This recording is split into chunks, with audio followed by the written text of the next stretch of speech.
சற்றுமுன் வெளியான தமிழ்நாடு சட்டசபை தேர்தல் முடிவுகள். இப்பொழுது கரண்டாக பார்த்தீங்கன்னா டிவிகே 111 தொகுதிகளில் தொடர்ந்து முன்னிலை வைத்து கொண்டே வருகிறது. எலெக்ஷன் ஸ்டார்ட் ஆனது கவுண்ட் இன்னைக்கு 8 மணியில் இருந்து பார்த்தீங்கன்னா தொடர்ந்து டிவிகே தனது தொகுதிகளில் தொடர்ந்து முன்னிலை வைத்து கொண்டு வருகிறது. ஏடிஎம்கே 68 தொகுதிகளிலும் டிஎம்கே 55 தொகுதிகளிலும் தொடர்ந்து முன்னிலை வைத்து கொண்டு வருகிறது. குறிப்பாக சொல்ல வேண்டும் என்றால் விஜய் ஆட்சியை அமைப்பதற்கு இன்னும் 8 தொகுதிகள் தேவைப்படுகிறது.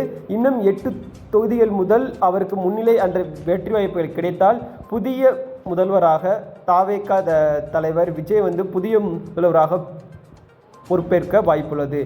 அதனைத் தொடர்ந்து பார்த்தீங்கன்னா இப்போ வெளியான அறிவிப்பின்படி கோபிச்செட்டி தொகுதியில் மூத்த அரசியல்வாதியும் தாவேகா வேட்பாளருமான செங்கோட்டையன் தொடர்ந்து முன்னிலை வைத்து கொண்டு வருகிறார். கொளத்தூர் தொகுதியில் வாக்கு விவரங்கள் பார்த்தீங்கன்னா ஸ்டாலின் மற்றும் உதயநிதி அவர்கள் தொடர்ந்து பின்னடைவை சந்தித்து வருகின்றனர். இதே மாதிரி உடனுக்குடன் அப்படி தெரிஞ்சுக்க நம்ம சேனலுடன் இணைந்திருங்கள்.